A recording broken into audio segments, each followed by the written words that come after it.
Hi all, welcome to iPlus Training Solutions. ഞാൻ ആര്യ.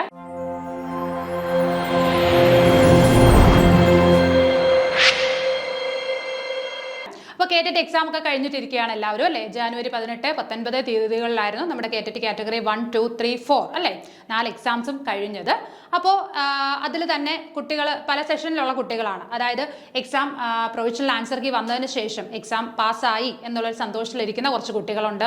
ആ ഒരു ബൗണ്ടറിയിൽ നിൽക്കും, അതായത് ഒരു 90, 89ഉം അതെ 90, 91 ആ ഒരു ബൗണ്ടറിയിൽ കിട്ടുമോ ഇല്ലയോ എന്നുള്ളൊരു കൺഫ്യൂഷനിലിരിക്കുന്ന കുറേ കുട്ടികൾ കാണും. അതേപോലെ തന്നെ തേർഡ് കാറ്റഗറി എന്ന് പറയുന്നത് എന്താണ്? കുറേ ക്വസ്റ്റ്യൻസ് ബുദ്ധിമുട്ടായിട്ട് കിട്ടില്ല, ഉറപ്പായിട്ട് കിട്ടില്ല എന്നുള്ള സങ്കടത്തിലിരിക്കുന്ന കുറച്ച് കുട്ടികളും കാണും അല്ലേ? അപ്പോൾ ഇതിൽ ആ സെക്കൻഡും തേർഡ് കാറ്റഗറിയിൽ വരുന്ന കുട്ടികളെ സംബന്ധിച്ച് അവർക്ക് വേണ്ടിയിട്ടുള്ള ഒരു വീഡിയോ ആണ്. അപ്പോൾ അടുത്തൊരു കേറ്ററ്റ് എക്സാം എന്ന് പറയുന്നത് നമുക്ക് മാർച്ചിലാണ് നോട്ടിഫിക്കേഷൻ വരുന്നത് എങ്കിൽ മെയ് ലാസ്റ്റോടെ എക്സാം കാണും. അതല്ല ഏപ്രിൽ 1 നോട്ടിഫിക്കേഷൻ വരികയാണെങ്കിൽ ജൂൺ 1 തന്നെ എക്സാം കാണും അല്ലേ? എങ്ങനെ പോയാലും നോട്ടിഫിക്കേഷൻ വന്നതിന് ശേഷം ഒരു 1.5 മാസം മാത്രമേ നമ്മുടെ എക്സാമിന് കാണുകയുള്ളൂ. അപ്പോൾ നിങ്ങൾ ചിന്തിക്കുക, ഇനി നമുക്ക് പഠിക്കേണ്ട സമയം തുടങ്ങിക്കഴിഞ്ഞു. ഇപ്പം ഏകദേശം ഫെബ്രുവരി എൻഡ് ആവാറായി. അപ്പോൾ ഇനി മാർച്ച്, ഏപ്രിൽ, മെയ് ലാസ്റ്റോടെ എക്സാം ഉണ്ട് എന്നുണ്ടെങ്കിൽ ഏകദേശം ഒരു 2.5 മാസം മാത്രമാണ് നമ്മളുടെ മുന്നിലുള്ളത്. അപ്പോൾ നമ്മൾ വളരെ ഒരു ചിട്ടയായിട്ട് പഠിച്ചാൽ മാത്രമേ നമുക്ക് ഈ ഒരു എക്സാം ക്രാക്ക് ചെയ്യാനായിട്ട് സാധിക്കുകയുള്ളൂ. അപ്പോൾ നമ്മൾ ചിന്തിക്കുന്നത് പോലെ ഇതൊരു കോമ്പറ്റീറ്റീവ് എക്സാം ഒന്നുമല്ല, വെറും ഒരു ക്വാളിഫയിങ് എക്സാം മാത്രമാണ്. നെഗറ്റീവ് മാർക്സ് ഒന്നും തന്നെ ഇല്ല.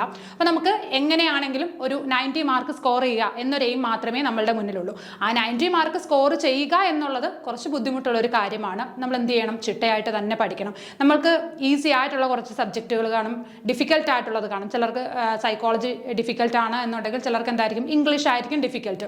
അപ്പോൾ അങ്ങനെ നമ്മളുടെ പരാധീനതകൾ അല്ലെങ്കിൽ നമ്മളുടെ ബുദ്ധിമുട്ടുകൾ എന്താണ് എന്ന് മനസ്സിലാക്കിയിട്ട് വേണം നമ്മൾ ആ ഒരു സബ്ജക്റ്റിൽ കൂടുതൽ കോൺസെൻട്രേറ്റ് ചെയ്ത് വേണം തന്നെ പഠിക്കാൻ. എങ്കിൽ മാത്രമേ നമുക്ക് ഈ ഒരു എക്സാം പാസ്സാകാനായിട്ട് സാധിക്കുകയുള്ളൂ.